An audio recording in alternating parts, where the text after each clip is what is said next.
So this video was supposed to start off by me hiking to a really popular alpine lake in Washington, but that took a dramatic turn about 0.1 miles into the hike. Okay, so I did make my way up more north in Washington, and I went to go do a hike near Snoqualmie Pass, and I fell really bad and like sprained my elbow or something. It's definitely like a light sprain, but it's definitely not good. Not broken, but definitely sprained. So I had to take it pretty easy the last couple days. But today I'm in Tacoma and I'm going to Point Defiance Park. That's where I am now. I'm gonna go for a little walk and I might go to McMinimans too. Like I said earlier, I'm kind of just taking it easy because of my arm. So we're just kind of strolling around Owen Beach right now, but it's really beautiful. The highlight of this beach though is that part of it was filled with sea lions. And just look at how cute they are. This is the McMinimans Elk Temple, and it was constructed in 1916. And that organization occupied the building until 1966. So like I said before, McMinimans are in these like old historic buildings. I said it like maybe my last video, but I'm in one right now that's like an old hotel, and you can just meander around, so it's super cool. This particular building is now a themed hotel with many restaurants and bars inside of it. And if you come at the right time when it's open, there's even a hidden speakeasy that you have to go find yourself. My all-time favorite bar here, though, is down in the basement, and it just so happens to be a tiki bar.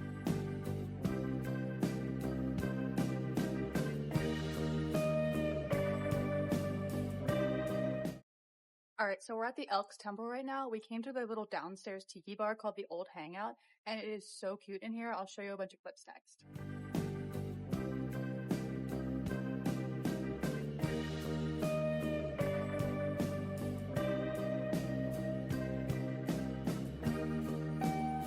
So I'm always looking for like quiet places to park my RV, and I found this farm on Hip Camp that has full hookups for my RV, and it's on this goat farm, and my cats have been loving looking at the goats every day, and honestly I've just been drinking my wine in the evening watching the goats, and it's been so much fun. So if you're ever looking for like a unique place to stay, I would definitely check out the Hip Camp app.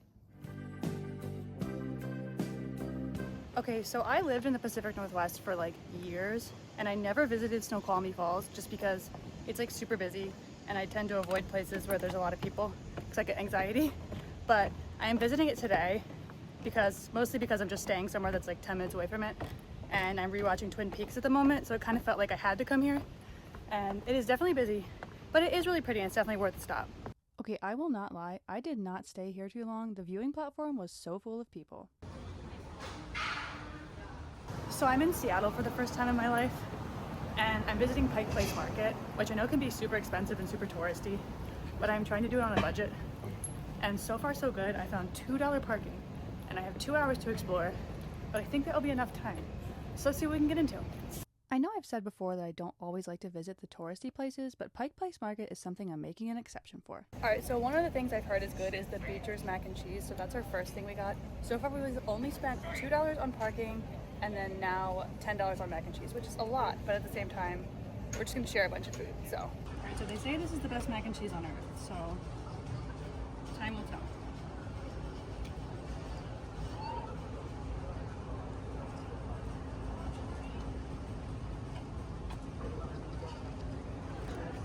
Okay, yes, that is really good. So I'm letting like popularity decide where I'm going, and the place I'm at right now had a line, so that is where we chose to go, and I'm gonna get a croissant, hopefully, if they're sold out. I'm also usually so much more of a savory person, but a sweet little croissant honestly sounds so good right now, so this was definitely worth a stop. Okay, so I went to La Paneer just because it had a line and it seemed like it was pretty good. And the line was like kind of long, but it went pretty fast. So I got 3 croissants and spent $16, which was kind of expensive for croissants, but we didn't have to spend $15 on parking, so we're still within budget. All right, so the 3 things I got were just like a plain croissant. It's good, but it's just a croissant, but it is good. And then from what I've gathered, they're most famous for their almond croissant, so I got that. That's my favorite so far. It is so good. And then last, I got this little peach croissant.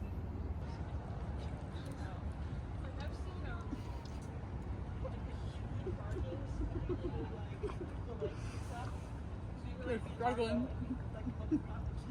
In total, I was here for like an hour, and I feel like I did literally everything I could have possibly done. I'm not really like a big fan of like going out to eat a lot or like shopping, so like if you're into that, I would say this is definitely worth going to, and it was definitely worth visiting, but you definitely don't need like all day here. So if you get here early, you could probably get away with street parking for like 2 hours and see most of what you'd want to see.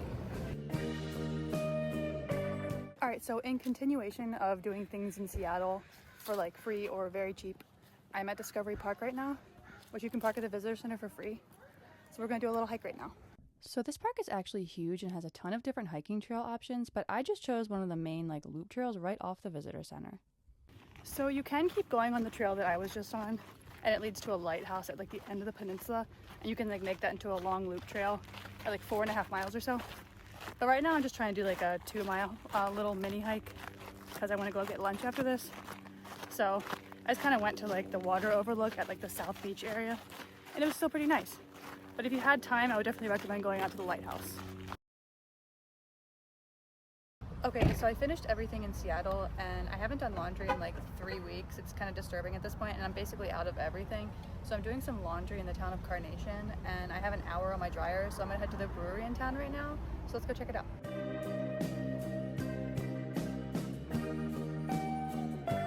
Okay, actually low-key, this area is super cute and this beer is really good. I got the honey pale ale and it is honestly delicious. Alright, so it's my last day in the Seattle area.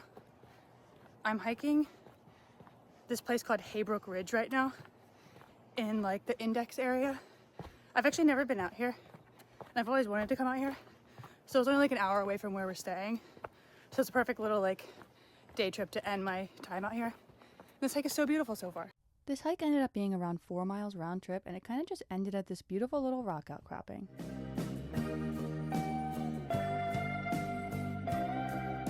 And continuing my theme of actually doing the popular things, I couldn't leave the index area without checking out Espresso Chalet, which if you don't know is one of those viral coffee shops.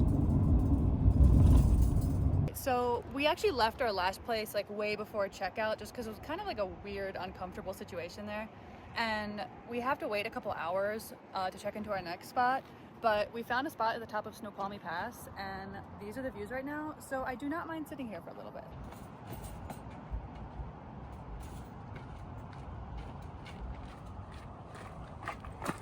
One of my favorite things about like when I park somewhere for a little bit, when I have to like wait with the cats, is they think like the trailer's like a jungle gym because the slide is in, and they kind of think it's a completely new spot, and they have so much fun. And we're parked in the mountains, so they have like this beautiful view, and they love it here so much. Ah! And it's time for one of the best things about living in your RV, which is being able to cook your lunch from literally anywhere because your kitchen comes with you everywhere you go.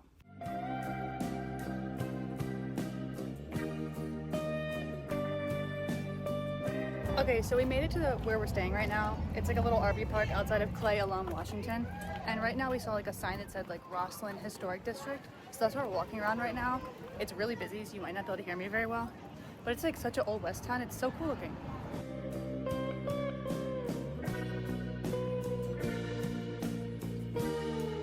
Okay, now I'm kind of looping back to my car.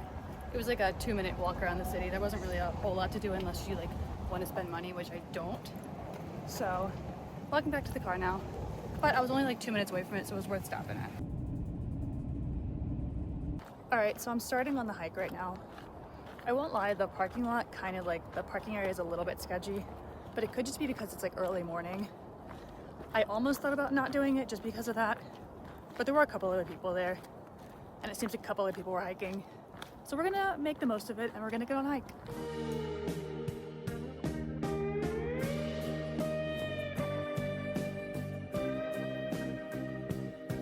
So this trail actually mostly follows an old logging road, and I think it's like 8 miles round trip with like 2,000 feet of gain, so it shouldn't be too steep. Like I always do, I'll leave the AllTrails link in the description. I would say if you are going to do this hike, definitely have the map downloaded. There comes some points on it where it's like a little hard to follow, and the AllTrails map so far has been spot on. So this is where AllTrails leads you to, and it's the first lake on the trail, but I had my heart set on the second lake. I got past the first 2 lakes, and on like all the maps there's a third lake called like the Kendall Peak Lake, and it looks to be the biggest lake along it. And I'm currently bushwhacking my way out there. I'm on like a 90-degree slope, I swear, and it's kind of sketchy, but if it weren't an adventure it wouldn't be me, and I tend to make things more hard than they are. So we're gonna slowly try and work our way up there by bushwhacking. At this point the trail started to get a little bit more interesting, but low-key still kind of fun. It has turned into me literally just going straight up the mountain. But there are these little like pink trail markers that lead you up, like the path of least resistance. But it's still really hard. But I'm working my way up, and the second lake definitely will exist. So I'm very excited to see it. So I officially made it to the lake. This one's called Kendall Peak Lake, and it goes past where the AllTrails tells you to go. But if you go like kind of like to the right and then around the lake that AllTrails ends at, you'll find all these little like pink markers, and they lead you up here. And it's like so steep, so be careful if you do come up here, but it's such a blue, beautiful alpine lake.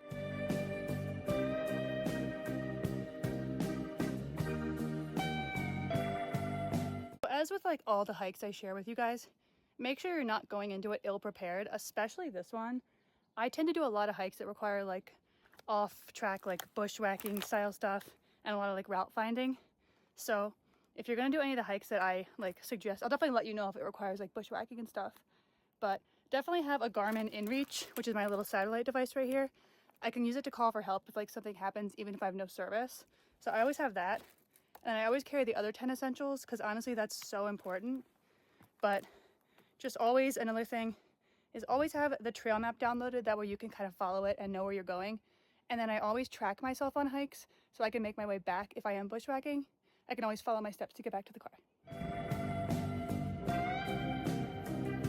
Also, another thing I always like to carry with me on my hikes is like a little battery pack so I can recharge my phone, because I'm relying on my phone a lot to like A, record, and then B, like track where I'm going on the hike and all that kind of stuff.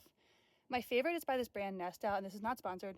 I just really love that brand. I will link it below just in case you ever want to like check it out. But it's like rugged, it's waterproof, it's dust proof, so it's like perfect for hiking. And they make little small ones that are pretty lightweight. So it's pretty much always in my hiking bag. So if you are going to do this hike, or like any hike that kind of requires like a tremendous amount of like bushwhacking, I definitely wouldn't recommend doing it alone. I am not alone on this one. I know sometimes it looks like I'm alone, and I have shared my husband a few times online, but like he's not really on social media. So he's there behind the scenes, but that's Garrett. And he is with me on this hike, so I definitely wouldn't recommend doing this one completely alone. I really don't want to fall again, but it is tremendously steep, and I look like an idiot, but I'm making it. It is really difficult. All right, so from what I've gathered from what I was talking to the few people that were doing this trail, everyone thinks this is the first lake, but this is just kind of like a marshy wetland. And then the first lake is actually just like this shallow little like lake up there that everyone stopped at thinking it was the second lake. But if you do this trail, keep bushwhacking up and you get to the actual second lake, which was so beautiful. All right, so we're finally actually almost down to the car. We got about 1.5 miles left. We're at 8.5 miles. So the hike was supposed to be like 8.3, but we're definitely gonna do closer to 10 miles today. But luckily we were prepared for that. And it's been like pretty easy other than like the bushwhacking up to the lake and all that. Other than that, it's been like pretty just gradual, so not too bad. So we were out like hiking all day, and it was like beautiful blue skies, and all of a sudden all this like wildfire smoke has just like engulfed the entire area. And I'm kind of used to that from like living in the Pacific Northwest for so long, but also it does kind of catch you by surprise no matter how many times you see it. And like the sun has turned red. It's really scary, right? So since it is the holiday weekend and we didn't have anything booked, we found this like RV park outside of Clay Alam, and the only spots they had were like the small sites where like mostly like class B's and C's like pull straight into. But our rig is small enough that we're able to back into it, but it was like the hardest back end we've ever done.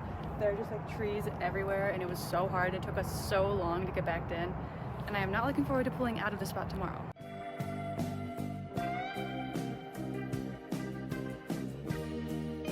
So I am officially leaving Washington today. I'm heading to somewhere right near Pendleton, Oregon right now, but I'm slowly working my way east for the winter. I know it might seem a little bit early, but I have a lot of things I want to do in like Idaho and Salt Lake City on the way there because I have like a lot of friends and family in Salt Lake. So I'm planning on doing a ton in that area, so I'll definitely share all of that. But for now, we're going to a spot where we're boondocking. So we put a little bit of water in our freshwater tank, and then we also charged up all of our power banks.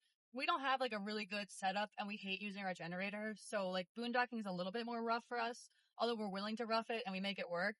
But I'll take you guys along and I'll kind of show you like my process for all that.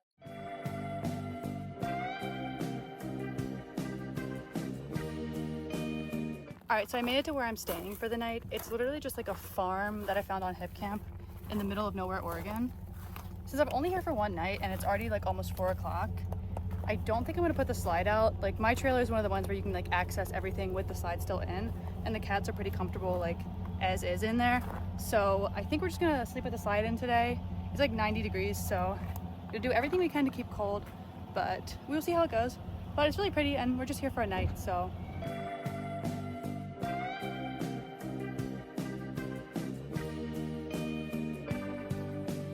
All right, it's officially the next morning. Oh, don't mind me. There's like a really big beetle. Let me show you real quick. But anyway, sorry, that distracted me. So it's the next morning. Weirdly enough, like I didn't get like any sleep last night. And Nico, like my smallest little gray cat, he like also didn't get any sleep last night. And he almost was like standing guard all night, like at the foot of the bed, which he's done like a few times on the road. And that's always a little sketchy. So although like it felt like a safe place to stay because it was just on someone's farm, but Nico felt a little off about it, so that was interesting, and none of us really got any sleep. So right now we're actually heading out to Idaho. We're staying at a Boondockers Welcome location, which is basically like other RVers open up their property for RVers to stay on for free. So that's where we're heading tonight, but we actually have to stop at Walmart and get some like groceries because we have like basically nothing to eat. So that's what we're doing today. Little did I know, this trip to Walmart would end with a very odd encounter with a man in the parking lot. So honestly, like the weirdest thing just happened at that Walmart parking lot. So I have that video prior that I showed like where I was parked, which was like way in the back of the lot, away from everything. It was basically an empty Walmart parking lot, like no one was there. And there was like one small spot in front of me that I left, so obviously I could get out of the parking lot, because that's like just human logic would say I need a little bit of swinging room with a trailer. And then we came out from shopping and some man like backed into that small spot that we were already partially sticking in and just like took that spot. And I ran into the trailer real quick to I had to hop on like a really quick meeting that was like a 5-minute long meeting. So Garrett like went over there to like ask him to like move his truck because we had to get out, and he was like blocking us in, and he like basically like threatened Garrett. Like, what did he say to you? So I said, hey man, like can you move your truck because I gotta swing out of here. And he said, why did you park like that? And I said, well, I had to go in and get groceries and stuff like that. And like we have a trailer, so like obviously we're gonna park like that because we have a 25-foot trailer behind us. Yeah, and then he said, well, I'm in the lines, aren't I? And I was like, it's an empty parking lot. And he was like, it was. But like we were there before him. Yeah, so like there's no way that he didn't see us parked there. And I basically was just like, dude, you gotta move, basically, you know. And he did eventually move, like he moved for us, but like, was it like a power trip thing? Like he saw like South Dakota plates and like a trailer and was like, I'm gonna block these people in, like they shouldn't be in my small town. So weird. It had honestly, to be a power trip or whatever. So weird. So I think I said earlier, I'm heading to a Boondockers Welcome place tonight. It has 30 amp electric, but no water. So my like fresh tank is basically empty. And I've been looking for a spot to just like fill up a couple of gallons of water just to put in there for like flushing the toilet, and like I might get like a gallon and do like a little like rinse off shower. I know it sounds weird, but if you live in an RV, you kind of get it. But I've been to like 5 spots and not one of them has had potable water. Like multiple rest stops haven't had it, and usually they do have potable water. I'm at a truck stop right now and I'm hopeful that they have potable water, but time will tell. I have stopped so many places and it's starting to get annoying. I just need like 5 gallons maybe and I can get through the night, but it's seemingly difficult to find that. Also too, if we're being honest, it has been like a really long travel day, and sometimes like just like it's the second one in a row, and sometimes these kind of days just like weigh on you so much, and just that man like trying to fight us earlier, not finding any potable water, and just like all these things are kind of like adding up, and I am exhausted.